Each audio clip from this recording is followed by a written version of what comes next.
May. How you Hey, doing? how are you? All good, all good. Looking fabulous. Nice You to be look on. you look fabulous also. I love it. I love it.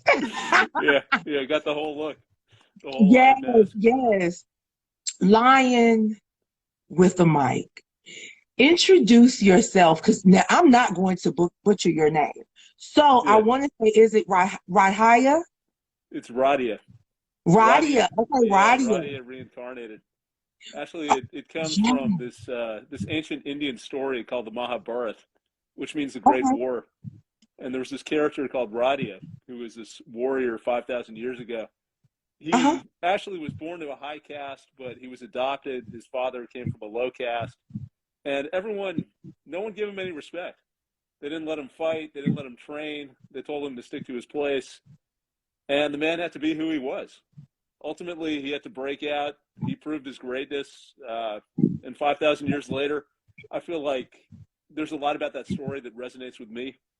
That I've gone in a certain direction. I've been told to keep my head down, to follow a conventional path. Honestly, a path I didn't even know another option existed until I got to my 30s. And at some point, you realize that life isn't something that you live by other people's standards. You have to That's it. define it for yourself, walk your own path, and that's what I'm trying to do. You know, I was having a conversation with a close friend this morning about this interview.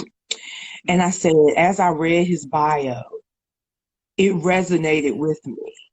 Mm-hmm. Growing up, being that gifted kid, and Yeah, everybody expecting you to do what society says, yeah, acquiring all these things, but knowing that your purpose is something totally different. And then you get in your 30s and you really start to live in your purpose. So, talk to us about what that suffocation of your soul was like and how you broke free.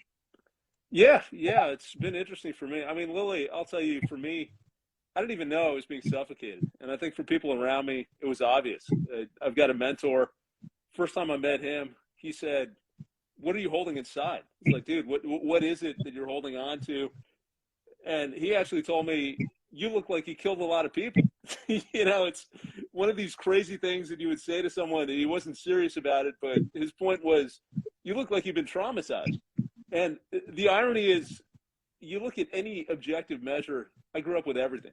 I mean, loving family, great education, support, all of this opportunity. I got my health, I got my intelligence, I got talent, but I kept myself in a cage. And I wasn't even aware that I was doing it until years later. Part of it was being a model minority. And there are a lot of people in my community, the South Asian community, that have gone through the same thing. You want to fit into a certain world. You're looking for someone else to tell you you're okay, that you have the right degrees, you've got the right pedigrees, that, let's face it, we do live in a white society. I don't want to make this all about race. At the same time, there is the reality. I never felt like I fit in growing up. And I always Mhm. felt like I had to appease, I had to accommodate, I had to be something that someone else wanted. And it killed me. I felt like I was turning myself into someone that I didn't even respect. It was Yeah. like, I'm better than this. I have more talent than this. But it was this dual part to my personality, and part of me was holding the other part down, and that's what was creating all the tension inside. So at some point, I went through a process. It wasn't overnight, but I became aware of it, and just started working with it, and started to breathe. It's like, you can relax, you can be yourself, you can say the things that you want to say, you can speak your truth, and that's where I am. You know something, guys, if you're just checking in, it's amazing to hear somebody else sit in the same seat that you sat in for so long. I think the blessing was that people always, like you said, you don't want to make it about race, but we have to talk about race Mm-hmm. because understand that it's the same way in, I'm going to say, more affluent African American families. Yeah, You're expected to do everything the American dream way, right? yeah, yeah, yeah, And no doubt. so when you deviate from that, you rebelled and don't be a part of a church that believes in you have to do things a certain way, you really catch it from all ends. So when I'm listening to you, I can empathize and sympathize, because I think that for me, that has created this bout of transparency. It's like, Hmm. I don't need to be made up to go live and talk to you, because Yeah. that's not real. You feel what I'm saying? With all of the accolades and things like that, what do I hold true to? Who I was born to. Hmm. So kudos to you for finally being free. Yeah, yeah, it's an evolution, Lily. I mean, it's a work in process. And you know what's interesting to me, this whole mask, people talk about the mask and they say, well, why are you putting on a mask? And when I'm putting on the mask, it's like me taking off the mask. This is me without the mask. Because in Yes. my everyday life, I've got responsibilities. I've got people who expect certain things of me. I've got people who are going to be threatened by things that I say. And we're in a world that doesn't respect sincerity. It doesn't respect authenticity. It doesn't respect swimming upstream, going against the crowd. And so I put this on, and this is my way of being me. So it's a little bit crazy. It's a little bit out there, but it actually gives me a tremendous amount of freedom that I don't think I would have otherwise. That's how I feel about my hair and my fingernails. Like, seriously. Because think about it. You know, think about it. Just 20 or 30 years ago in corporate America, I couldn't have done this. Yeah, yeah, yeah, no doubt. And so your innovation, it's like you are the epitome of what It's Consulting Time was developed for. Mm. Innovators, creators, leaders, and visionaries. And because you're a visionary, talk to us a little bit about Lion with the Mic, what Lion with the Mic stands for, and some of the causes that you talk so much about. Yeah, sure. I would say so much of this, Lily, just comes back to my experience. It comes back to me being a model minority, and you grow up that way, and it extends into corporate America. It's the same mindset, and we learn things that I think are counterproductive. We learn to to go with the safe route, go with the safe option, keep on chasing more, keep on accumulating more wealth, keep on getting all of these things that we don't necessarily need. Don't offend other people. Don't take risk. Don't rock the boat. And a lot of this, I get it. And it's interesting hearing you talk about your community, the Black community, people who have probably gone through some struggle, and then they see their kids and they're like, I don't want that to happen to my kids. I don't want to have to worry about my kids saying the wrong thing to the police and then not coming home at night. And God forbid that happens. So I've got to keep them in line. And I look at my history, it wasn't my parents' generation, but my grandparents' generation living in India. We lived under British rule. It was a colonial system. And it was a system where if you spoke out, you would be thrown in jail, you would be beaten, you That's might be it. killed. That's it. It was the same. It was the same hierarchy. It was all the best jobs are the ones that are closer to the British elite. There were certain universities that you could go to that you got closer to that elite, even though you were never really part of it, because you were still brown. You were still considered separate from, but you were a bit closer. So that's what I went through. That's what my parents went through. And so they bring that with them. And Mhm. I get it. I mean, you want to keep your kids safe. I'm a parent now. I want my kids to be able to survive in this world. Congratulations. Absolutely. But times change. Times change, and I think a lot of these mindsets that we have about appeasing other people, keeping your head down, just chasing more and more. That's another thing that I find so weird in our society. I mean, we're conditioned to keep on going after more and more. What's the limit? I'm not against any of this. I don't Yes. believe I don't believe there's anything wrong with money, but what are we doing it for? Because we're not going to take it with us. Is it going to improve the quality of our day-to-day experience? So these are the things that I talk about. We end up living life by someone else's standards. And we end up in a situation where we don't know what life is about. So we look at the things that are easy to measure, the status, the friends, the likes, the money, the title, whatever it is, the homes, the neighborhood, because you can take that and you can take a picture and you can put it up on Instagram and you can tell people how great you are. But if you don't have anything that speaks to your soul, you're dead inside. You are dead. And a lot of my journey has been, let me take a look at these things, these standards, and in a particular point in time, these standards may have value. They may have value to a limit. But what is the limit? And what am I willing to sacrifice for that? And once I achieve that, once I have enough stability, once I have enough sense of self, I can use that to actually live. You know, my life is not, I think we have it backwards because we say, let's take our life and trade it for safety and security. Where in my view, it's like, let's get that safety and security, let's get that baseline, and then let's Yes. move on and do other things and actually cultivate the intellect and relationships and do things that are creative. So that's been a big shift. And, you know, it hasn't come overnight, but I would No. say the last 10 years in my journey, that's been a big awakening for me. I'm I'm I want to burst. I want to cry. I want to jump. I want to run because one of the things I just have to say to you, when I was reading that you cover race, you talk about immigration, you talk about cancel culture and all of that. I've been praying for my tribe because I'm surrounded by people who value things, people who value relationships that honestly are not of substance, they're of status and position. And Mm. I don't understand that. I don't understand that. I didn't grow up being taught that. And so Mm. it's hard for me. So my prayer for the past year or two has been, Lord, lead me to my tribe. Mm. And now you and someone else about 2 or 3 weeks ago. Mm. Because for so long, I was like, is something wrong with me? Because I don't value foreign cars. Yeah. Maybe a Toyota, but I don't value, like in my mind, if your car note costs more than your rent, hell, if your car note could give you 2 or 3 mortgages, why do you have it? I never understood that. Yeah.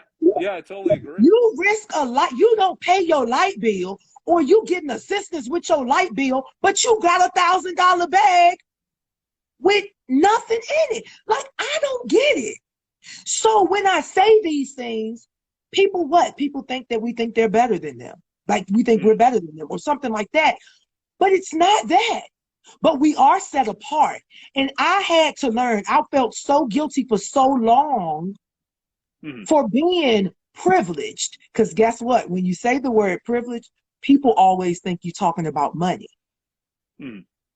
But what you've taught us and what myself and some others try to teach people is that the privilege that we grew under was what you said, getting a great education, having a loving family, that is privilege. And until we start to measure things based on values and not things, I think you and I, and shout out to Priya, we're going to always be the minority because the world loves living in false reality. They love living in virtual reality. It's interesting that you use the mask, but people Mm. live with their mask on every day. Yeah. Yeah. No, I do it in real life. I mean, I'm much more genuine now than I am just walking around. Yes, When you normally see me, that's the mask. That's the persona that I've cultivated. That's the careful, calculating version where I got to yes. make sure that I do what I need to do to navigate this world without too much of a tax. Thank you.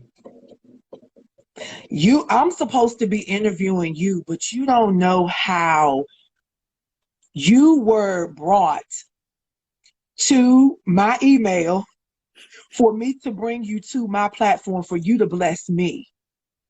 Yeah, thank you, Lily. No, And that and means a lot. this conversation will not end here. We only have a few minutes here, but we have a lifetime to cultivate more and more things. So I say to you publicly, whatever I can do along with your team to propel your story so that you can really put this out to the masses, I will Mm. do whatever I can because this is important. Yeah, I appreciate that, and I feel like it's so timely. It's interesting that you mentioned that this touched you. You talked to someone a few weeks ago. The whole world is going through this. We're in this state where people are feral, they're angry.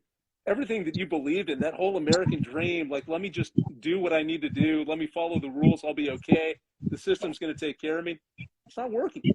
it's not working. So I do believe that we're at a point in time where a group of people are looking for a different path. They're looking for answers. Maybe they can't even articulate the problem. But a lot of my work is let's talk about it. Let's give the narrative, the words for what we're going through, and then we can find a better way forward. Wow. I mean, drop the mic. Guys, you know, I say this often. It's not very often that I'm speechless. But when I am, I know that it's for a reason. And I mean, you have demystified everything that the powers that be said could not be so.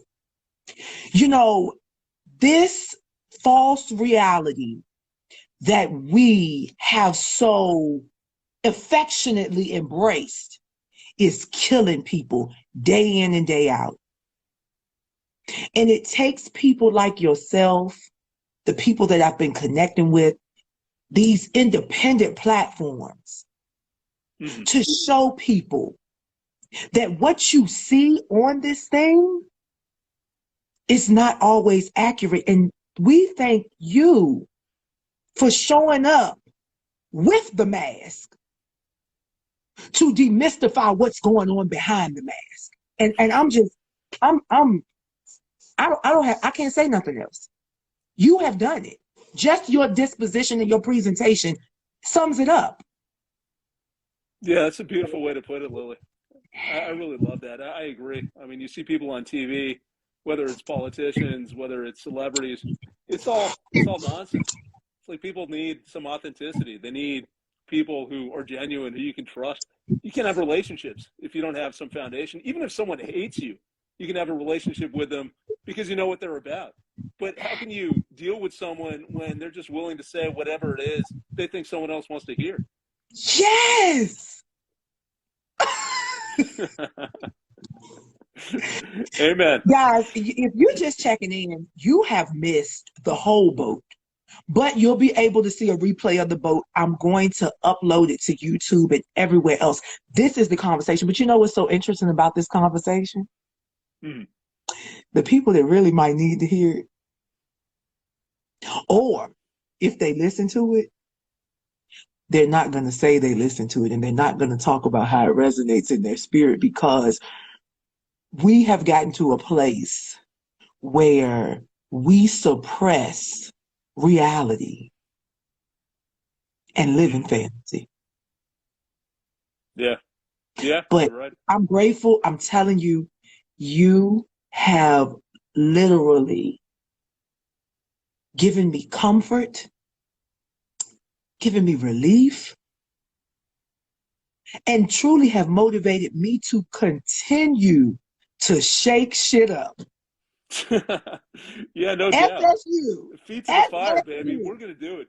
2022, it's going to be the year we get beyond this pandemic madness, elevate ourselves. Yes. Oh my gosh. Let everybody know where they can find you everywhere and across the board. Yeah, absolutely. So it's Lion with a Mic. It's all one word, Lion with a Mic. Instagram, Facebook. I've got a YouTube channel where I put out some music videos. I talk a lot about social issues. So please join. I mean, I love having the discussions. I love the back and forth. I want to hear different perspectives. Just appreciate you, Lily, and appreciate everyone who tuned in. Thank you. And like I said, we're connected and we're going to make this thing work. I thank you so much for spending your Saturday lunchtime with me, because if the people watching didn't get fed, ain't no need of them going to Burger King, McDonald's, Chick-fil-A, and nowhere else. Because if you weren't here to get your meal, nothing else matters. Lion with a Mic, thank you. And you are always welcome on It's Consulting Time with Lily Mae. Yeah. Thank you, Lily. That means everything to me. Have a great day, darling. You too.